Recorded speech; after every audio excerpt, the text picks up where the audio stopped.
Fala pessoal, tudo bem? Eu sou o professor Alexandre Ambrosin. Este é o nosso canal, o canal Apollo Fisioterapia, e nós estamos fazendo uma série de vídeos falando sobre hiperinsuflação no ventilador mecânico.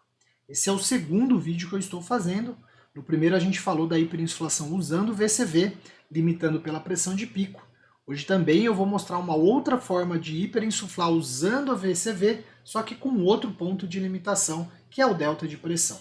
Então, se você está gostando aí dos vídeos do canal Apollo Fisioterapia, está aproveitando essa série de vídeos que a gente está fazendo, vou te pedir um favor.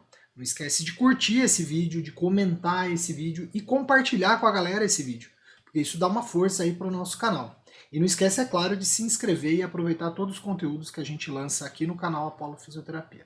Então nós vamos para o segundo vídeo falando sobre hiperinsuflação no ventilador mecânico, hoje usando o VCV com outro tipo de limitação.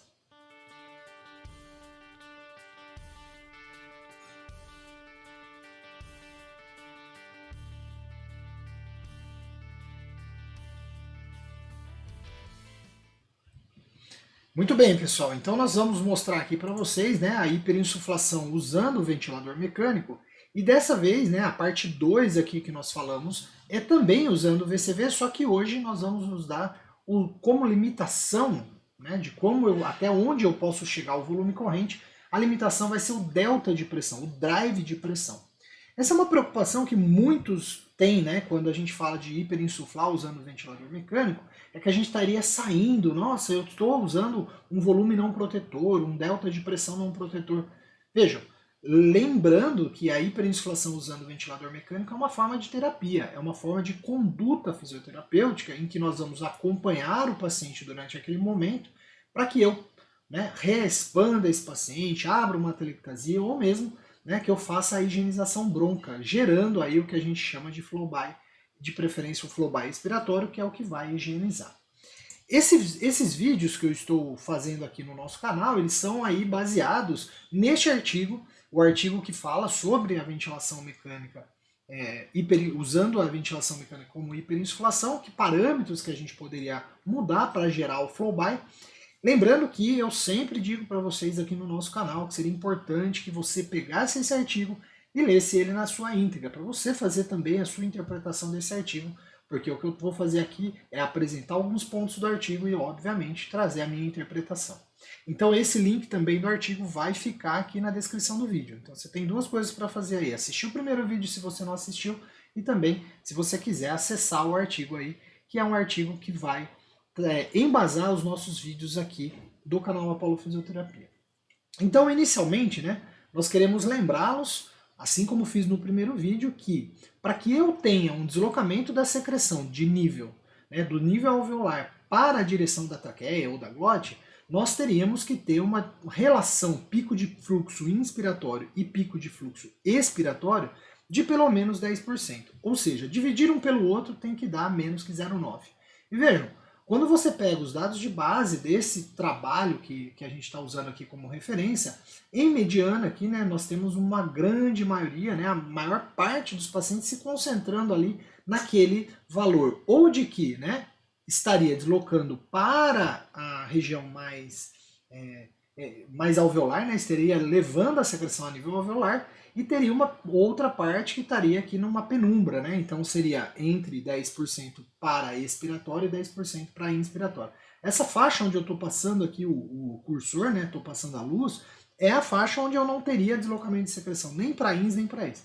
E uma pequena faixa aqui nós temos um grupo, né? Teria aí uma parte de pacientes que estariam, então realmente com os parâmetros basais, deslocando a secreção a nível de glote. Bom, quando eu considero, né, e esse foi considerando os 10%, agora, quando eu considero uma diferença pelo menos de 33 litros por minuto, observe que nem para ins nem para ex eu tenho essa diferença. Então, quando eu faço, ao invés de fazer a relação, ou seja, a divisão de um pelo outro, e sim a diferença, que teria que ser em torno de 33 litros por minuto, obviamente dependendo da referência que a gente utiliza, a gente teria aí a maioria não passa nem perto dos 33, né? Aqui, ó, para expiração, que teria que ser o negativo, aqui não tem ninguém nem perto dos menos 33. Bom, e como é que eu faço então, né? Qual é a proposta para se fazer então a hiperinsuflação utilizando o modo VCV? E neste caso, Se você comparar aquilo que nós mostramos no vídeo 1, na parte 1 desses vídeos, você vai ver que a única coisa que a gente vai ter de grande diferença é aqui embaixo, ó, o delta de pressão, que vai ser um delta de pressão diferente. Bom, eu vou novamente falar de alguns pontos interessantes aqui, né? Primeiro, a gente vai usar uma onda de fluxo desacelerado. Então eu vou ter um pico de fluxo. Esse pico de fluxo ele não se sustentará. Eu vou fazer uma desaceleração desse fluxo.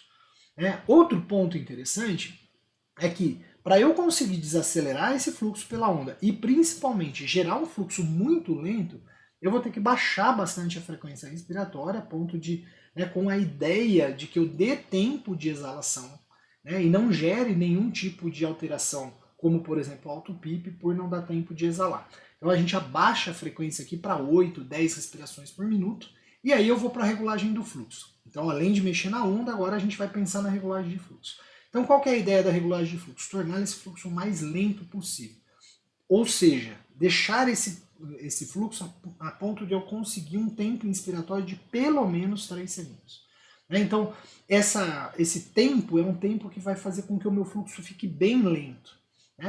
E aí, consequentemente, o volume corrente ele vai ter que ser aumentado. Por que a gente sempre aumenta o volume corrente quando eu quero hiperinsuflar o paciente? Eu aumento o volume corrente, justamente para hiperinsuflar, mas também porque eu vou aumentar a capacidade de retração elástica do pulmão. E aí, consequentemente, baixei o fluxo ins, teoricamente eu aumentaria o fluxo ex, e aí eu vou mexer com a relação, e aí eu vou mexer com a diferença ins e expiratória. Bom, o volume corrente, portanto, a gente vai aumentar entre 150 e 250 ml, até que eu atinja agora um delta de pressão de 20 centímetros de ar. Não mais atingindo um delta de pressão de 35 centímetros de ar, ou um pico de pressão de 35, e sim agora o delta. Obviamente que isso vai depender do PIP que o meu paciente está utilizando. Se ele é um PIP mais alto, esse delta vai fazer com que eu chegue num pico de pressão um pouco menor. Se esse PIP for mais baixo, um delta de 20 geraria um pico menor. Agora, se o PIP for mais alto, um delta de 20 gera um pico um pouco maior. Mas também, de novo, como usou o vídeo da parte 1, nós falamos limitar o volume corrente em 1.500 ml. E aí, eu aqui de novo dou uma dica que pode ser também considerado aí, eu poderia limitar a um volume por quilo de peso, por exemplo, 15 ml por quilo de peso. Bom, e o que a gente tem de resultado? Se você considerar a relação inspiração e expiração, ó, eu volto com aquela barrinha do primeiro gráfico que eu mostrei, e aí vocês podem observar que a maioria dos pacientes, quase que a grande maioria está ali em 0,5 a relação, ou seja, eu gero um fluxo expiratório muito maior, 2 vezes maior do que o fluxo inspiratório. E quando eu pego a diferença, olha o que acontece com a diferença. A diferença ela vem aqui para baixo, ficando próximo lá aos 33 litros por minuto de diferença.